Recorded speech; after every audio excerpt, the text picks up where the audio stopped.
Hello students, I am Suman Tevatia. This is the third video of the lesson The Gold Watch. तो आपने पहली video में देखा पढ़ा था आपने कि शंकु की क्या क्या प्रॉब्लम थी, कितना उसको कर्ज था, कितना डेब्ट था उसके पास कितना उसको देना था, और उसने अपनी वाइफ के भी 3 रुपीज़ ले रखे थे, और वो 3 रुपीज़ की वाइफ ने कैसे कलेक्ट किए थे, कैसे इकट्ठे किए थे कि किस लिए, कि अपने छोटे बेबी के लिए वेस्ट चेन खरीदने के लिए।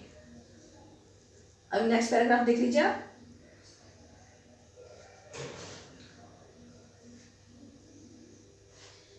संकोच हार्ट बीट अनकंट्रोलेबली फास्ट। अब शंकु का जो हार्ट था वो अनकंट्रोलेबली तेजी से धड़कने लगा, यानी कि आउट ऑफ कंट्रोल हो गया, तेजी से धड़कने लगा। ये सारी बातें सोच करके ही, सारे पैसे का अमाउंट पूरा अमाउंट लगाने के बाद कि इतने देने हैं, इतने मेरी पे आएगी, ये सब सोच करके।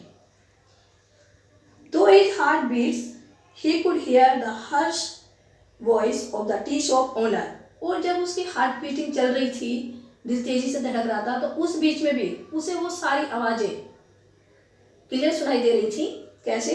जो harsh voice of the tea shop owner, जो चाय की दुकान वाला मालिक था, ओनर था, चाय की दुकान वाला था, वो उसके तीखे आवाज़, क्योंकि वो बहुत ऊंची आवाज़ में, तीखी आवाज़ में उससे बात करता था जब उसके पैसे चाहिए थे उसके शंकु से। उसका नाम था चुन्नी। जो टी ओनर था, टी शॉप ओनर था, उसका नाम था चुन्नी। अलीज होलो लाफ्टर, और जो अली के भी उसने पैसे ले रखे थे, तो अली भी उसको देख करके हंसता था, खोखली सी हंसी हंसता था। वो समझता था कि तू इसके पैसे नहीं दे पा रहा है, फिर तेरी मजाक उड़ा रहा है। कहता कुछ नहीं था, लेकिन उसको देख करके खोखली हंसी हंसता था। And vulgar words and the irritating talk of Lonakpo, who was in charge of the fund। और जो लोनकपो था, जहाँ से उसने फंड ले रखा था, फंड के भी पैसे वो रिटर्न नहीं कर पाया था, तो उसका इंचार्ज लोनकपो था, तो वो भी उसको बहुत वल्गर वर्ड्स बोलता था, बड़ी एब्यूजिंग लैंग्वेज के लिए यूज करता था, वल्गर वर्ड्स बोलता था, और इरिटेटिंग टॉक, और गुस्से वाली बातें कहता था, उसे गुस्से में उससे बात करता था। तो वो सारी आवाज़ें उसको साफ सुनाई दे रही थी, हालांकि उसकी हार्ट बीट तेजी से बढ़ रही थी, और फिर भी उसको ये सारी आवाज़ें उसको सुनाई दे रही थी, काने में पड़ रही थी कि ऐसे ऐसे लोग तुझसे बोलते हैं। He felt that they were all surrounding him like a rowdy boys। अब उसकी मेंटल कंडीशन जो थी, उसकी मेंटल कंडीशन इस टाइप की हो रखी थी अब कि उसे ऐसा लग रहा था कि जैसे ये लोग सारे, कौन, जिनका कर्ज उसके ऊपर है, कि ये सब लोग जो हैं जैसे राउडी बॉयज़ की तरह, राउडी बॉयज़ का मतलब शरारती लड़कों की तरह, जैसे उसको चारों तरफ से घेरे खड़े हैं, सराउंडिंग्स चारों तरफ से घेरे हुए हैं, आर्म्ड विद स्टिक्स, और हाथ में क्या लिए हुए हैं, स्टिक्स लिए हुए हैं, लाठी डंडे लिए हुए हैं, इस तरीके से। गैदरिंग अराउंड अ स्ट्रे डॉग, जैसे सब मिल करके किसी स्ट्रे डॉग को घेर रहे हों। अब उसकी मेंटल कंडीशन इस टाइप की हो गई थी कि जितने कर्ज वाले थे उसको ऐसे लग रहे थे कि जैसे राउडी बॉयज की तरह उन्होंने, और हाथों में डंडे लेकर के चारों तरफ से उसको घेर रखा। किस तरह? जैसे स्ट्रे डॉग को, स्ट्रे डॉग बोलते हैं बेटा कि जो आवारा डॉग होते हैं, ऐसे इधर उधर घूमते रहते हैं, उनको, कि जैसे उनको घेर रखा हो। तो ऐसे उसको फील हो रहा था कि जैसे मुझे इन्होंने इस तरह घेर रखा है, किसके पैसे दूँ, किसके नहीं दूँ, कहाँ से दूँ। मेंटल कंडीशन तो उसकी ये थी, और सब लोग उससे मांग रहे थे। What a horrible scene. अब ये सोच करके ही उसको लग रहा था, यार कितना हॉरिबल सीन है, कितना टेरिबल सीन है ये तो। फाइंडिंग इट अनबेरेबल, शंकु turned over on his stomach and thought. अब ये सारी कंडीशन जो इसने सोचा अपने माइंड में, ये सब इसके लिए अनबेरेबल था, यानी कि सहन नहीं हो रहा था, असहनीय थी ये सारी चीज़ें उसके लिए। शंकु turn over on his stomach and thought, और शंकु जो था करवट बदल करके अपनी पीठ के बल लेट गया, और उसने सोचने लगा। उसने सोचा, I have no alternative but to pick it up tomorrow. अब सारी प्रॉब्लम देख करके वो सोचने लगा कि अब मेरे पास कोई ऑल्टरनेटिव नहीं है, अब मेरे पास कोई दूसरा रास्ता नहीं है, अपनी प्रॉब्लम्स को सॉल्व करने का कोई दूसरा रास्ता नहीं है। क्या? सिवाय इसके कि मैं कल घड़ी चुरा लूँ या वो घड़ी उठा लूँ। Will it not fetch at least 20 rupees. अपने मन में सोच रहा है कि will it not fetch at least 20 rupees. Fetch का मतलब लाना होता है, यहाँ पर मतलब मीनिंग है मिलने से, कि क्या इसके 20 रुपये भी नहीं मिलेंगे। कहने का मतलब क्या ये जो घड़ी में चुराऊंगा तो क्या ये 20 रुपये में भी नहीं बिकेगी, क्या ये 20 रुपये भी नहीं लाएगी, 20 रुपये भी नहीं मिलेंगे इसके 20 रुपीज। Even 15 will do. तो अपने मन में कह रहा है चलो ठीक है 15 भी मिलेंगे इसके। 15 प्लस 8.5। अब वो जोड़ने लगा 15 प्लस 8.5। 8.5 कौन से हैं, जो उसकी सैलरी के मिल रहे हैं, और 15 में मान लो ये भी बिक गई, दैट इज 23.5 रुपीज। तो टोटल कितना हो गया 23 रुपीज, 23.5 रुपीज, यानी कि 23 रुपये और 50 पैसे ये हो गए उसके। It will fetch more than 15। तो अपने मन में सोच रहा है कि नहीं 15 रुपीज़ से तो ज़्यादा ही बिकेगी, 15 रुपीज़ से तो ज़्यादा ही मिल जाएंगे इसके। He would be able to pay his debt. तो क्या होगा, जब इतने पैसे उसके पास हो जाएंगे तो वो जितना भी कर्ज है उसके पास, जितना भी डेट्स है वो सारे वो क्लियर कर देगा, सबका चुका देगा, सबके पैसे चले जाएंगे। And live in peace. और फिर क्या होगा कि मैं शांति से रहूँगा, बड़े आराम से रहूँगा, फिर मुझे कोई अब्यूजिंग लैंग्वेज नहीं मुझसे बोलेगा, कोई गुस्से वाली बातें नहीं करेगा, मुझे इतनी टेंशन नहीं रहेगी। तो इस तरह से फिर मैं शांति से रहूँगा। A life free from debts. तो अपने मन में सोच रहा कितनी अच्छी लाइफ होगी, यानी कि कर्ज से मुक्ति, लाइफ फ्री फ्रॉम डेट्स, कर्ज से फ्री, बिल्कुल किसी का कर्ज ही नहीं होगा। With a feeling of relief he drifted into a light sleep.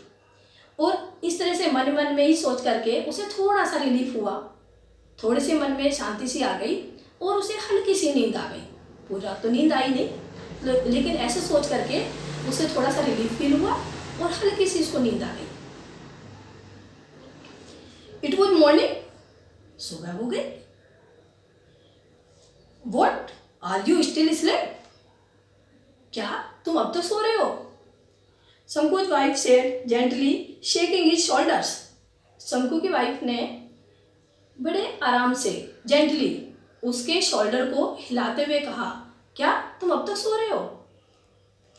It is a long after sunrise.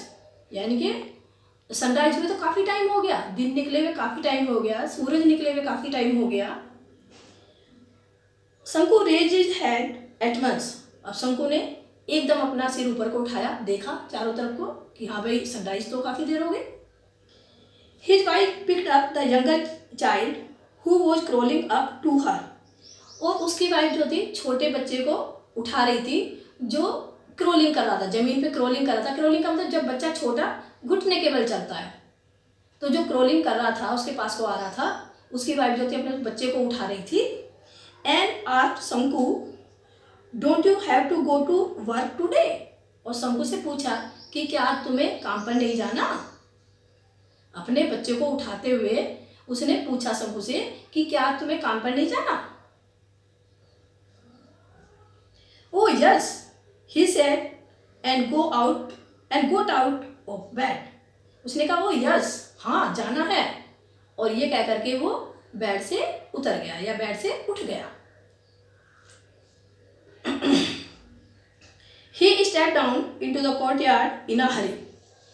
उसने क्या किया, क्योंकि उठने में देरी हो गई थी तो जल्दी से उठा वो, और कोर्टयार्ड यानी कि जो आंगन था घर का उसकी तरफ को जल्दी से कदम बढ़ाए। इट मीन्स कि वो जल्दी से कोर्टयार्ड की तरफ को, आंगन की तरफ को गया।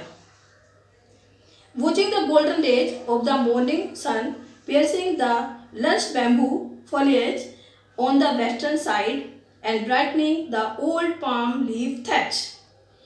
और उसने क्या देखा, lush bamboo, lush means green, bamboo जो बैम्बू ट्रीज होते हैं, फोलिएज ऑन द ईस्टर्न, जो ईस्टर्न की साइड से, foliage means group of trees यानी कि पेड़ों के झुरमुट, ईस्टर्न की साइड के जो हरे बांस के पेड़ थे उनकी तरफ से सनरेज पियर्सिंग करके आ रही थी, यानी कि भेदते हुए आ रही थी। सनरेज उन पेड़ों में से निकल करके आ रही थी और कहाँ पे पड़ रही थी आकर के, the brightening the old palm leaf thatch.